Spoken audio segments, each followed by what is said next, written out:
오늘 담대한 걸음이라는 주제의 말씀을 함께 나누겠습니다. 오늘 이 본문은 신비주의자들이 가장 많이 도용하는 본문입니다. 17절에서 19절 때문인데요. 믿는 자들에게는 이런 표적이 따르리니 곧 그들이 내 이름으로 귀신을 쫓아내고 새 방언을 말하고 뱀을 집어 올리며 무슨 독을 마실지라도 해를 받지 아니하고 병든 사람에게 손을 얹은즉 나으리라 하시더라.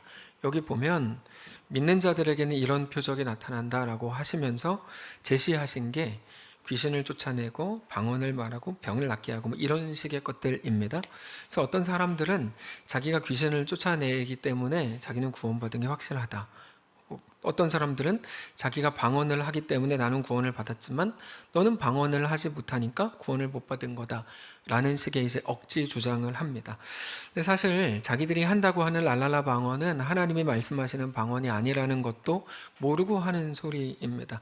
그러고 보면 사실 그런 말들은 말씀을 호도하는 것인데요. 오늘 본문을 조금만 들여다보면 그게 얼마나 잘못된 주장인지 쉽게 알 수 있습니다. 오늘 본문에 기재된 나오는 표적이 5가지입니다. 그래서 그들의 주장이 사실이 되려면 그 5가지를 다 가져야 되는데 어떤 이단도 방언을 해야 된다, 귀신을 쫓아야 된다라고 말할 뿐 뱀을 집어 올리거나 독을 마시는 그런 집단은 아직 본 적이 없습니다. 그렇게 하면 진짜 죽을지도 모르기 때문이죠. 자신이 없는 겁니다. 만약 그 사람들의 말이 맞으려면 그들은 독을 마실 수 있어야 됩니다. 오늘 본문대로 하면요, 제가 억지 부리는 게 아니고 그 사람들이 억지 부리는 거예요. 그래도 죽지 않는다는 걸 증명해야 되는 거죠. 뱀을 집어 들어올 수 있어야 됩니다. 지난 여름에 우리가 태국에 가서 집을 수리했던 가장 큰 이유는 황소영 집사님이 거기서 뱀을 만났기 때문입니다. 그래서 뱀길을 막으려고 간 건데, 그러고 보면 황소영 집사님의 경우에 아주 좋은 기회였던 거죠. 뱀이 나왔을 때 주님 기회를 주셨군요. 내가 믿는 자인 거를 확인시켜 주십시오. 그러면서 그 뱀을 손으로 집어 들었어야죠. 그러니까 그분이 성경을 너무 안 읽어서 하여튼 그랬어야죠. 독사였다면 더 좋았겠죠? 그럼 일타쌍피. 그래서 이제 뱀을 먼저 손으로 들고 컵에다가 뱀의 이빨로 해가지고 독을 뽑아내고 그 독을 마셨어야죠. 그리고도 살아남았다면 어떤 이단들이 하는 소리처럼 비로소 황소영 집사님은 구원받은 증거를 가지게 되는 거거든요. 도대체 말이 되는 소리를 해야 들어주기라도 하는데 말도 안 되는 소리를 하는 겁니다. 오늘 본문은 그런 허황된 주장을 하라고 주신 본문이 아닙니다. 예수님께서 말씀하신 오늘 본문의 핵심은 표적이 아닙니다. 여러분, 표적이 핵심이 될 수가 없습니다. 당장 오늘 뿐 아니라 우리가 복음서를 나눌 때 얼마나 많은 표적들을 나누었습니까? 그러나 단 한 번도 표적 자체에 집중했던 적이 없습니다. 표적이라고 하면 제일 먼저 생각나는 표적이 어떤 거 있으세요? 오병이어가 있죠. 오병이어. 표적에 집중해야 한다면 우리가 매주 지금도 물고기 2마리, 떡 5개를 가지고 와서 배불리 먹게 해주십시오. 그리고 떡을 나눠야 돼요. 근데 우리 그렇게 안 합니다. 표적이 아니라 그거를 통해 보이시는 하나님의 마음에 집중하기 때문입니다. 하나님의 긍휼, 이게 오병이어의 핵심이에요. 목자 없는 양 같음으로 인하여 불쌍히 여기시는 하나님의 마음에 우리가 집중했었죠. 예수님께서 잡히셨을 때 베드로가 화가 나서 대제사장의 종 말고의 귀를 잘랐습니다. 그때 예수님께서 그 귀를 다시 붙여주십니다. 놀라운 기적이죠. 근데 우리는 그 기적 자체에 집중하는 게 아니고 하나님 나라가 베드로의 열정과 분노와 칼로 이루어지지 않는다는 것에 집중할 뿐입니다. 무슨 말씀을 드리는지 이해가 되세요? 하나님 나라는 그렇습니다. 우리가 한계가 있는 인간이기 때문에 조금만 신기한 일을 봐도 놀라기는 하는데 그게 핵심이 아니라는 걸 우리가 알아야 돼요. 오히려 모든 표적 앞에서도 다만 우리에게 보이시려고 하는 하나님의 마음을 알아가야 됩니다. 그게 말씀을 대하는 우리의 마땅한 태도여야 합니다. 그럼에도 만약에 표적에 놀라고 거기에 의미를 부여하기 시작하면 여러분, 그거는 기독교 신앙이 아닌 게 됩니다. 사이비가 되는 길이에요. 땅 밟기, 여러분 이런 거 하는 거 안 해요. 여리고 점령할 때 그때 하나님이 주신 매우 창의적이고 독특한 한 번의 방식이었을 뿐이에요. 전쟁 난다 그래서 땅 밟기 하고 기드온처럼 나팔 들고 항아리 들고 나가지 않아요. 여러분 그렇게 하는 게 아니에요. 그게 효과가 있는 게 아닙니다. 오히려 그런 것들을 통해서도 하나님의 일하심이 드러났어? 하나님의 일하심은 도대체 얼마나 엄청난 거야? 이렇게 가는 게 정상인 거예요. 표적에 집중해서 거기 의미를 부여하기 시작하면 완전히 사입이 됩니다. 기독교는 그렇게 사람들이 놀랄 만한 몇 가지 일을 보여주고 그걸로 사람들의 이목을 끄는 종교가 아닙니다. 그건 이방 우상 종교들이 하는 짓입니다. 기독교의 하나님이 우리를 이끌어가는 방식은 오직 하나, 믿음뿐입니다. 근데 믿음이라는 것에 두 가지가 있다고 말씀드렸죠. 믿음에는 믿음의 대상과 믿음의 내용이 아주 분명해야 됩니다. 믿음의 대상이라는 건 내가 원하는 일이 꼭 이루어질 거라고 나는 믿어. 여러분, 그건 믿음이라고 부르는 게 아닙니다. 하나님이 해주실 수도 있는 어떤 일을 믿는 게 아니고 오직 하나님만이 나의 유일한 믿음의 대상이라고 우리는 고백하죠. 하나님의 하나님 되심, 그것만 믿음이 되는 것뿐이에요. 우리는 그 하나님을 믿는 겁니다. 근데 그 하나님은 어떤 하나님이세요? 전능자이시고 창조주이시고 구원자이십니다. 그 하나님이 우리에게 대한 놀라운 계획을 가지신 것을 우리는 믿어요. 근데 그 믿음은 단지 나는 믿는다라는 말로 끝나지 않습니다. 그러므로 우리가 그분을 믿음으로 어떤 자리에서도, 여기서 말하는 어떤 자리는 위협하는 모든 자리를 말하는 거죠. 어떤 자리에서도 담대하게 우리의 삶의 걸음을 만들어 나가는 것, 그게 우리의 믿음의 내용이 되는 것, 그게 기독교 신앙입니다. 그리고 그렇게 하나님을 닮은 하나님의 백성이 되어가는 것을 보고 성경이 구원이라고 말하는 거예요. 구원은 천국 가는 티켓이 아니에요.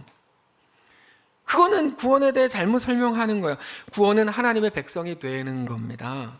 그리고 오늘 본문은 우리에게 그 신자의 걸음에 대해서 소개하시는데, 신자의 걸음은 이것이다 라고 말하는 게 15절입니다. 15절 우리 한 목소리로 함께 읽겠습니다. 15절 함께 읽을까요? 자, 시작. 또 이르시되 너희는 온 천하에 다니며 만민에게 복음을 전파하라. 네, 신자의 걸음은 복음 증거다. 이게 오늘 말씀의 핵심이에요. 신자의 걸음은 복음 증거다. 우리 예수님께서 복음을 전파하라고 하세요. 그러려면 우리가 뭐를 알아야 됩니까? 복음이 뭔지를 알아야죠. 복음이 뭔지를 알아야 될 거 아니에요. 그래야 복음을 전할 수 있습니다. 여러분, 복음은 뭡니까?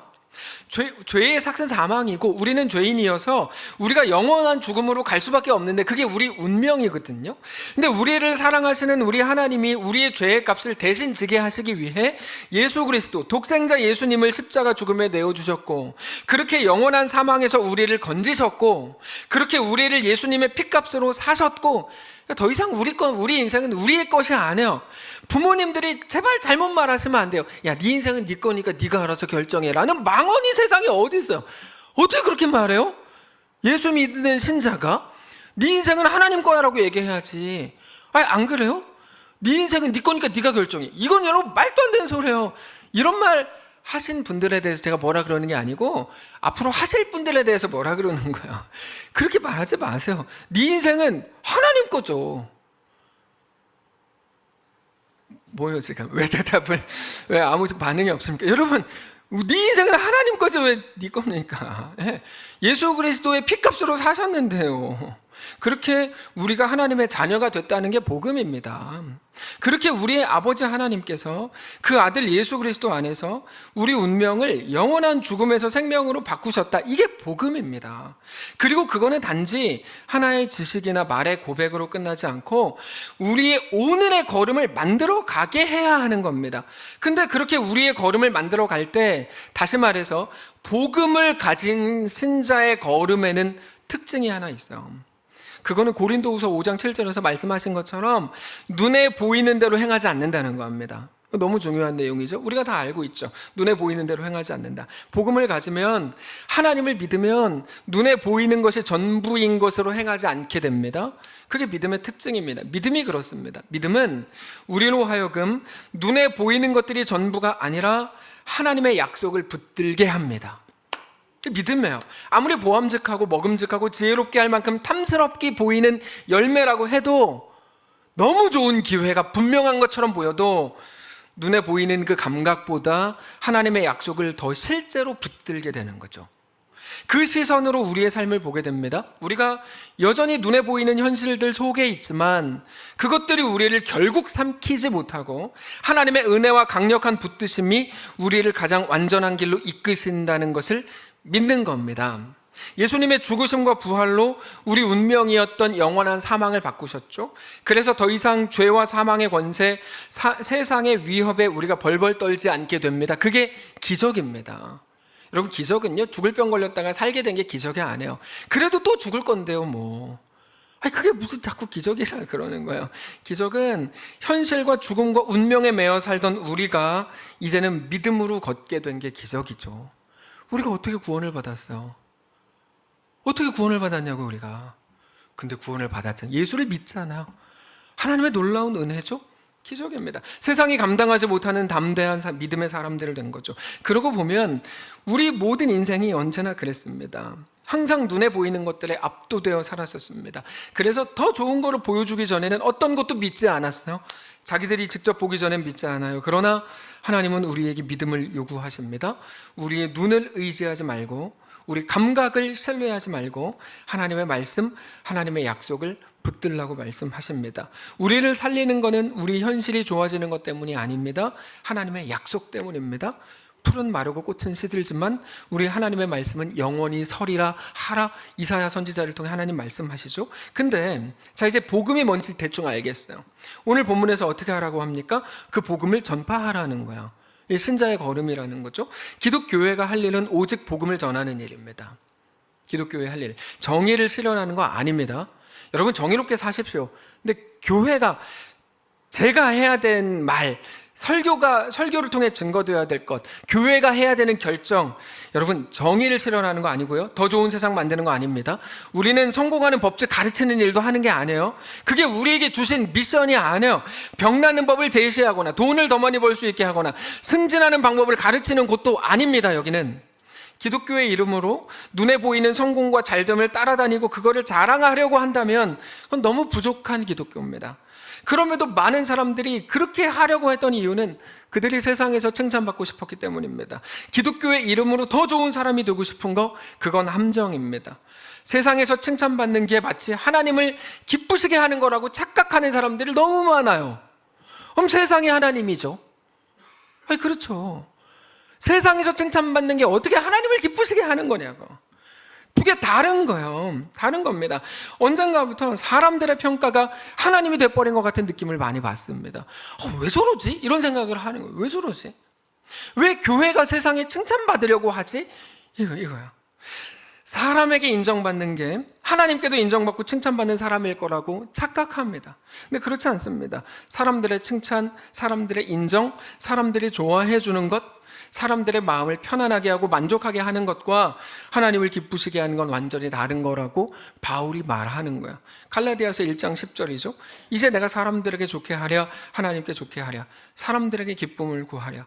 내가 지금까지 사람들의 기쁨을 구하였다면 그리스도의 종이 아니라, 이렇게 말하잖아요. 우리는 세상에서 칭찬받는 자가 되라는 명령을 받은 적이 없고, 우리가 가지게 된 복음, 우리 운명을 영원한 죽음에서 생명으로 바꾸신 예수 그리스도의 복음을 증거하라는 사명을 받았을 뿐입니다.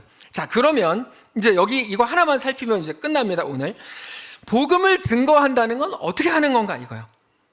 복음이 먼저 알았고 복음을 증거하라는 명령을 받은 것도 알겠어요. 복음을 증거하는 거 어떻게 하는 거냐, 이거죠. 우리는 복음을 증거하는 일에 대해서 좀 더 진지하게 생각해야 합니다. 복음을 증거하는 건 예수 믿으세요라고 말하는 건 아니에요. 더더욱 우리 교회 나오세요, 그건 더더욱 복음을 증거하는 거 아니에요. 그게 어떻게 복음을 증거하는 거예요? 자기네 교회 홍보하는 거지. 여러분, 복음 증거가 무엇인가에 대해 우리가 정확히 알아야 되는데요. 사도행전 11장을 보면 제자들이 안디옥에서 비로소 그리스도인이라 일컬음을 받았다는 표현이 나옵니다. 저거죠. 만남에 안디옥에 데리고 와서 이 둘은 바나바와 바울인데요. 교회에 1년간 모여있어 큰 무리를 가르쳤고 제자들이 안디옥에서 비로소 그리스도인이라 일컬음을 받게 됐다. 여기서 가장 의미 있는 부분은 뒷부분입니다. 제자들이 비로소 그리스도인이라 일컬음을 받게 됐다는 표현인데 이 부분을 잘 들여다봐야 됩니다. 바나바와 바울이 함께 안디옥에서 1년간 사람들에게 예수 그리스도에 대해 가르쳤습니다. 안디옥에서 그들이 비로소 그 후에 그리스도인이라는 이름을 가지게 되었다. 이거거든요. 그리스도인. 자, 안디옥에는 공식적으로 세 개의 민족이 삽니다. 하나는 로마인, 하나는 헬라인, 하나는 유대인입니다. 유대인은 바벨론 포로 이후에 디아스포라로 전 세계에 흩어져 살면서 어디서든지 그들의 민족성과 종교를 인정받아서, 그래서 성인 남자 10명만 있으면 회당을 만드는 사람들이니까요, 종교적으로 정치적으로 큰 제약 없이 나름대로 그냥 편하게 살았습니다. 헬라인들은 헬레니즘이라고 하는 그들만의 뛰어난 문명을 가지고 정신적 문화적 특권을 가지고 사는 사람들로 인식이 됐고, 로마인은 워낙 실세였으니까 행정관이나 군인 같은 계급으로 어디 가든지 이제 인정을 받았죠. 그러니까 안디옥에 있었던 그 세 개의 민족, 유대인과 헬라인과 로마인들 모두 나름대로 평화롭고 안정적으로 균형을 이루고 살고 있었어요. 그렇게 세상에는 세 개의 민족밖에 없는 줄 알았어요. 근데 바나바와 바울이 전하는 복음을 누군가가 들었을 때 뭔가 달라진 거예요. 뭐가 달라졌냐면 민족, 세대, 성별, 빈부의 격차를 초월하는 어떤 한 그룹이 생겨난 겁니다. 민족, 세대, 성별 다 필요 없어요. 그들은 조금 특이한 정도가 아니고 완전히 다른 민족, 다른 나라 사람 같더라는 거죠. 완전히. 그저 혈연으로 꽉 차 있었던 세상 한가운데 전혀 다른 부류가 탄생한 거예요. 그게 그리스도인이란 말이에요. 그리스도인. 그래서 헬라인, 로마인, 유대인에서의 인자를 갖다 붙인 겁니다. 이거는 다른 나라 사람이다. 야, 이건 다른 민족이 탄생했다. 이거요. 그들이 생각할 때 세상에는 유대인과 로마인과 헬라인밖에 없는 줄 알았는데 갑자기 그리스도인이라는 새로운 종족이 탄생한 거야. 그게 비로소 그리스도인이라 불리기 시작했다는 말입니다. 말이 안 통하는 거야. 말이 안 통해요. 여러분, 믿음이 다르면 말이 안 통합니다. 당연하죠. 믿음이 다른데 어떻게 말이 통해요? 그리스도인은 그런 겁니다. 그냥 교회 다니는 사람, 기독교인, 이런 어떤 종교를 가진 사람을 말하는 게 아니고 전혀 새로운 사고와 새로운 가치관과 새로운 정신세계를 가진 어떤 특정한 민족, 다른 인종처럼 보이는 사람이라는 의미입니다.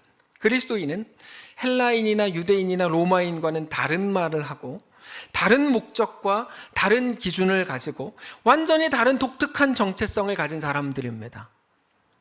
여러분, 자꾸 세상과 섞이려고 하지 마세요. 근데 지금의 기독교는 스스로 그리스도인됨을 자꾸 거부하는 것처럼 보여요. 별의별 짓을 다해서라도 교인을 끌어모으려고 하고 거기에서 자기들의 힘과 세력을 과시하려고 그래요. 막 서울광장에 막 모이라 그러고, 천만 기독교인이라는 말 자체를 하지 말아야 돼요. 1000만도 안 되지만 이런 말을 하는 이유가 세력 과시거든요. 세력 행사, 실력 행사 하겠다는 건데 얼마나 못된 짓인지 몰라요. 그거는 이미 그리스도인됨을 거부하고 있는 중이에요. 완전히 복음으로 꽉 찬, 그래서 세상의 방식, 세상의 목표가 아니고 오직 하나님이 주인이시고 우리의 구원자이신 것을 믿는 믿음으로 오늘의 걸음을 결정하는 그리스도인됨을 각자의 삶에서 회복하셔야 됩니다. 근데 하나님이 그걸 오래 기다리셨어요. 그래서 맨 앞에 비로소라는 말이 들어가요. 히브리서 11장에 보면 비로소 그리스도인이라 일컬음을 받았다. 하나님이 너무 기다리신 거죠. 이렇게 말씀하시는 겁니다. 그렇게 해야지. 예수는 그렇게 믿는 거지. 이 얘기, 예수 그렇게 믿는 거지. 그런 다름이 있어야 예수 믿는 거지. 그 삶을 살아가라는 거죠. 그게 우리의 삶의 방식이어야 된다는 건데요. 그러면 그게 증거가 되는 거예요. 그 증거가 된다고요. 그들에게 하나님의 하나님 되심을 하나님께서 보이십니다. 그게 오늘 본문이에요. 그렇게 증거를 삼은 자들에게 하나님이 또다시 증거를 주시는데 20절, 제자들을 나가 두루 전파할세 주께서 함께 역사하사 그 따르는 표적으로 말씀을 확실히 증언하시니라. 세상 한가운데에서 믿음을 부여잡고 살아가는 사람들에게 하나님의 하나님 되심을 확실하게 보이신다는 겁니다. 우리는 잘 알죠. 하나님이 아브라함에게 주시고 이삭과 야곱에게 주신 언약을 잘 알아요. 언약은 뭡니까? 나는 너희의 하나님이 되고 너희는 내 백성이 되리라잖아요. 믿음을 따라 살아가는 자들에게 20절, 15절 그렇게 말씀하시고 20절에 그 따르는 표적으로 말씀을 확실히 증언하시는 거죠. 그래서 하나님 나라의 기준과 하나님 나라의 믿음으로 살아가는 사람들을 하나님 나라의 백성이라고 부르는 겁니다. 근데 그게 복음을 증거하는 거야. 그래서 아까 말씀드린 것처럼 복음 증거, 복음 전파는 예수 믿으세요 라든지 우리 교회 나오세요는 더더욱 아니죠. 복음의 전파, 복음의 증거는 복음의 능력을 보여주는 것에 있어요. 복음의 능력을 보여주는 것. 근데 복음의 능력은 홍해를 가르는 게 아니고 홍해 앞에서 하나님으로 인해 잠잠한 겁니다. 여러분, 이거 꼭 구분하셔야 되는데요. 모세가 홍해 앞에서 뭐라 그랬습니까? 이스라엘 백성들이 막 엄청 시끄럽게 그랬거든요. 홍해 앞에서 막 일팔일팔 막 그러면서 막 욕 엄청 했거든요. 그때 모세가 조용히 해라, 이렇게 잠잠히 있어라, 너희는 가만히 서서 여호와께서 행하시는 일을 보라. 자, 홍해를 가르시는 분은 하나님이십니다. 다만 우리는 그 무시무시한 홍해, 앞에 홍해가 있고 뒤에 애국 군대가 막 쫓아오고 있는 그 자리에서조차 하나님으로 인해 잠잠할 수 있다면 그건 세상이 줄 수 없는 진정한 복음의 능력이 될 겁니다. 복음의 능력은 홍해를 가르는 게 아니고 무시무시한 홍해 앞에 믿는 자로 서 있는 거예요. 자, 좀 더 가볼까요? 넘실거리는 요단강에 믿음으로 발을 담그는 게 복음의 능력이에요. 요단강을 가르거나 가르지 않는 건 하나님이 알아서 하실 거예요. 다만 갈라진 거를 건넌다면 그거 누구나 할 수 있는 일입니다. 그러나 여전히 넘실거리는 요단강에 발을 담그는 거는 누구나 할 수 있는 일이 아닙니다. 오직 믿음으로만 할 수 있는 일이죠. 그건 복음의 능력을 보이는 일이에요. 우리가 할 일은 홍해를 가르는 거 아니고 요단강을 가르는 거 아닙니다. 갈라지게 해달라고 별로 그렇게 기도할 것도 없어요. 그럼 뭘까요? 그 앞에 서는 거야. 앞에 서는 거. 거기서 잠잠하고 믿음으로 첫 발을 내딛는 거죠. 못하겠거든요. 막 겁나고 막 무섭고 죽을까 봐 못하겠잖아요. 그거를 하는 거예요. 그걸 홍해 갈르라고 하지도 않아요. 하나님이 우리한테. 언제 홍해 갈르라 그랬어. 너희는 잠잠히 이렇게 얘기하시. 니네는 요단강을 건너라. 이렇게 언제 그래? 하나님이 언약궤를 맨 제사장들이 먼저 발을 담그고 이렇게 얘기하시는 거죠. 네. 그러므로 지금 내가 믿음으로 행할 수 없는 나의 독특한 현실에 대해 설득하지 마시고 그렇게 하지 마시고요. 견디기 어려운 순간에 계시다면 기도를 하셔야 되는데, 주님, 내가 넘실거리는 이 현실의 요단강 앞에서도 첫 발을 내디딜 믿음과 용기를 나에게 주십시오. 그렇게 복음의 능력, 그 신자됨을 회복하게 해주십시오라고 구하십시오. 어려운 일 아니잖아요.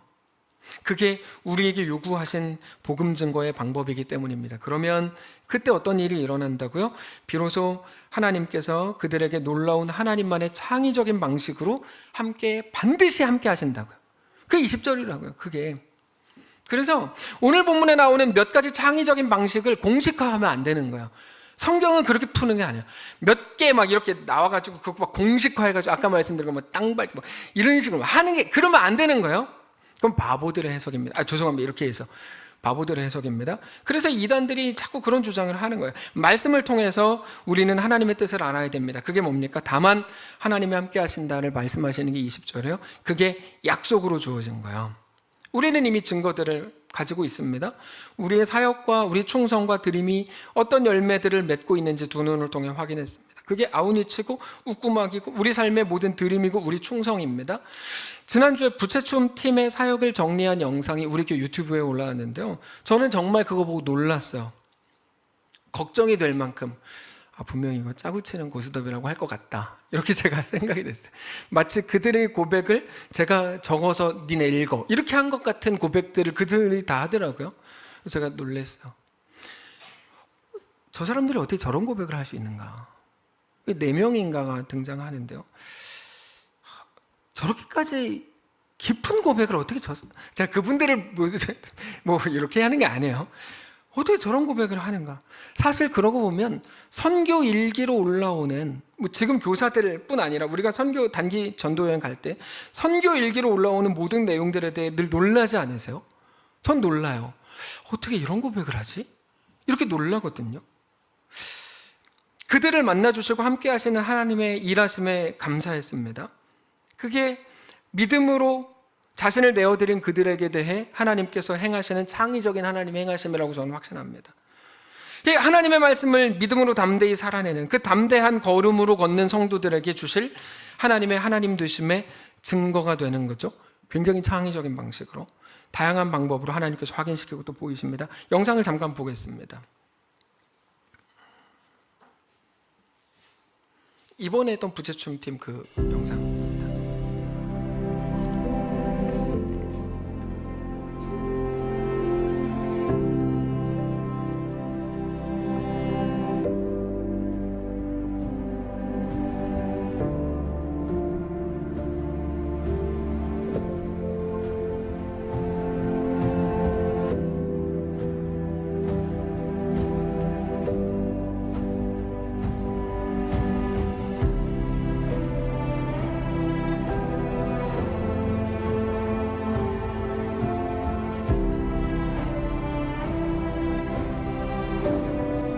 많은 인원이 다 함께 하는 사역도 좋지만 이렇게 적은 멤버가 모여서 할 수 있는 사역들도 좋아서 아주 기대가 됐었습니다. 여름 사역에 참여하지 못한 아쉬운 마음을 계속 주신 것 같아서 이번 부채춤 팀에 합류하여 가게 되었습니다. 도와주고 싶기도 하고 여름에 이제 문현봉 집사님이 먼저 아웃리치를 다녀왔는데 정말 좋았다고. 일단 앞으로 저는 가서 살아야 하기 때문에 기회가 있으면 가야겠다고 생각을 했습니다. 그래서 마침 또 시간이 되어서 가게 되었고 가게 돼서 너무 감사했던 것 같습니다. 제가 6월 달부터 2개월 반 동안 이제 태국 사역을 했었는데 그때 이제 하나님의 이끄심과 그리고 함께 하심을 많이 느꼈었고 또 보여주시기도 했고 저는 선교를 오는 줄 몰랐습니다.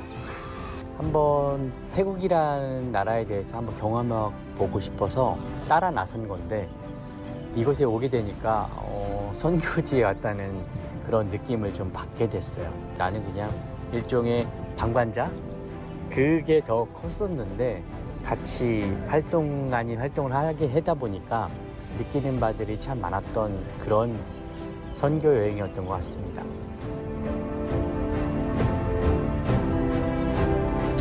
처음에 부채춤 공연 일정만 그 일정 하나만 하면 되겠다 생각했는데 하나님께서는 단기팀에게 원하는 더 많은 일들이 있음을 깨닫고 고된 일정 시작이겠구나 생각했습니다.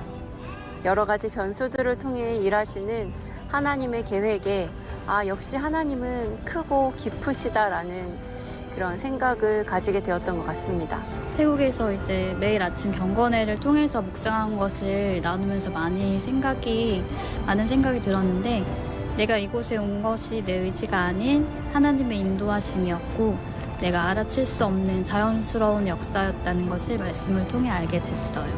그리고 제가 늘 소극적으로 신앙을 하고 믿음의 말을 밖으로 꺼내거나 행동으로 보여주거나 하는 것이 내 일이 아니라고 생각했는데 이런 나도 계획 안에 서주시는 하나님께 감사드렸고 내가 있는 곳이 내 자리이고 내가 하고 있는 것이 나의 이름을 깨달았습니다. 역시 하나님이라는 생각을 많이 했던 것 같아요. 뭔가 그런 태국에서의 변수는 우리가 해결할 수 있는 부분이 없기 때문에 그거에 대한 무력함을 되게 많이 느끼게 되는데 그럴 때마다 너네 뒤에 내가 있어. 괜찮아. 너네가 할 수 있는 걸 지금 한번 해봐. 태국이란 나라 그리고 이 방구 학교 그리고 웃구막이 가지고 있는 어떤 비전 그리고 그 속에서 섬기는 사람들에 대한 모습들 그런 모습들이 정말 귀하게 느껴지더라고요. 처음에 웃구마 사역을 한다고 했을 때 그냥 저는 일정 부분의 벽돌 하나 드리는 걸로 그냥 마무리됐다 생각을 했었는데 이곳에 와서 정말 헌신하는 사람들의 모습 정말 아이들한테 최선을 다하는 모습 그런 모습들 속에서 정말 느끼는 바들이 많았고요. 과연 우리가 무엇을 변화시킬 수 있을까라는 질문을 항상 가지고 있었던 것 같은데 정말 많은 것들을 변화하고 있고 그 속에서 일하시는 하나님을 느낄 수가 있었던 그런 계기가 됐던 순간이었던 것 같습니다.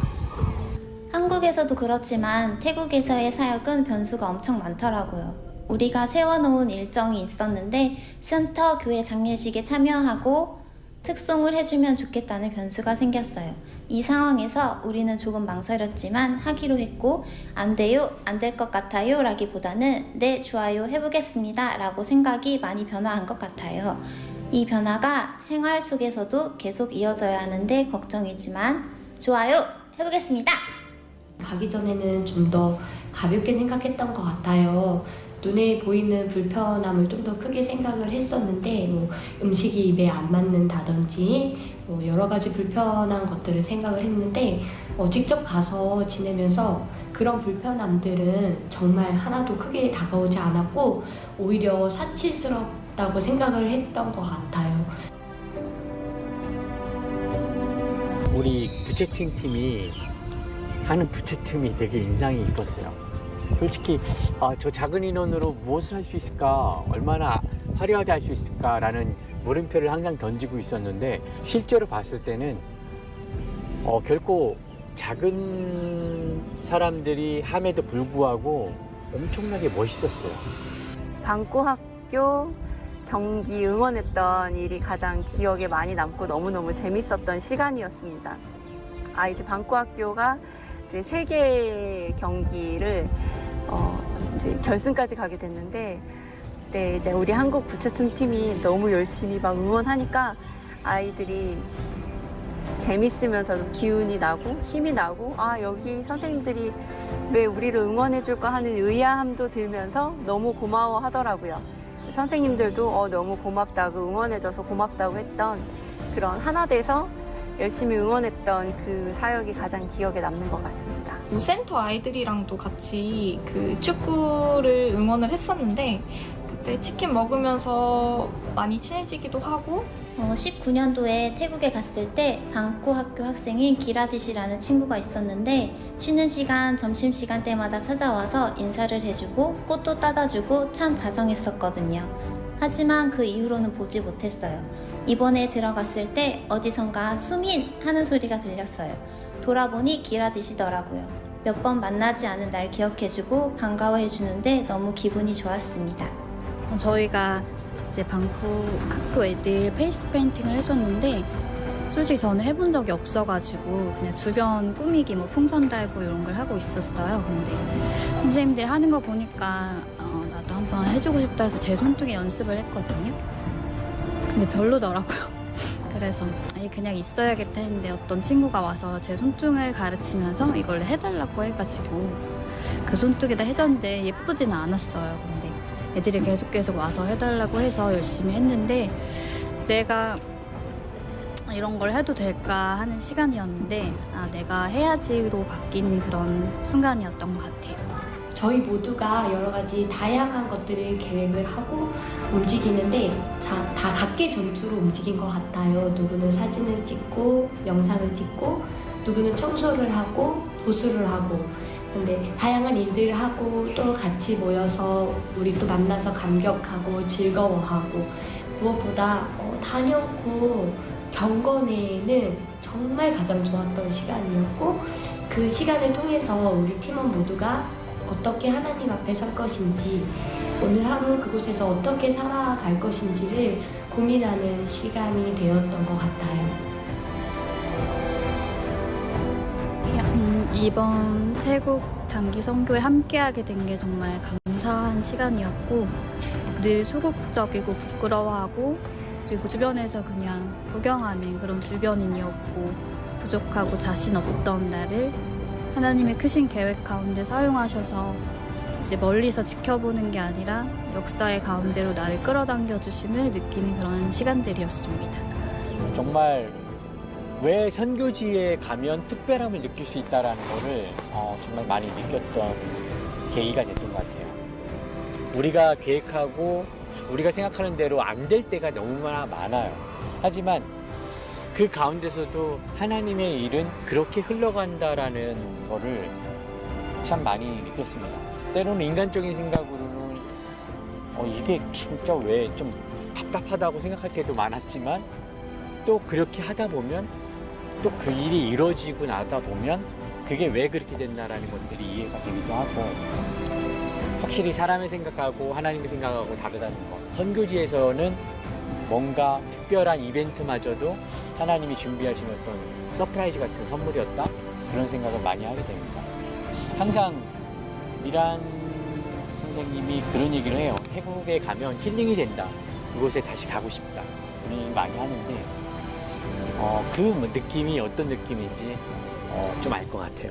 매 순간 하나님의 손길이 그리고 이끄심이 있다는 것을 함께 느낄 수 있는 기회와 경험이었으니까, 또 기회가 된다면 우리 많은 성도님들과 함께 했으면 좋겠습니다. 더 많은 분들이 시간을 내어서 함께 해주시면 좋을 것 같다고 생각이 들었습니다.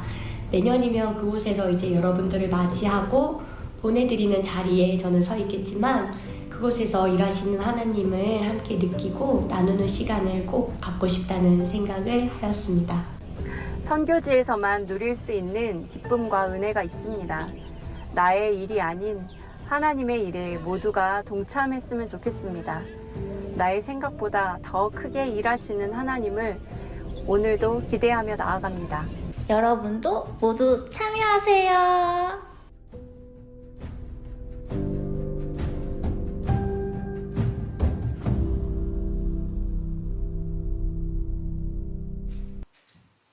사실 엄밀히 말하면 거기에 뭐가 있기 때문은 아닐 겁니다.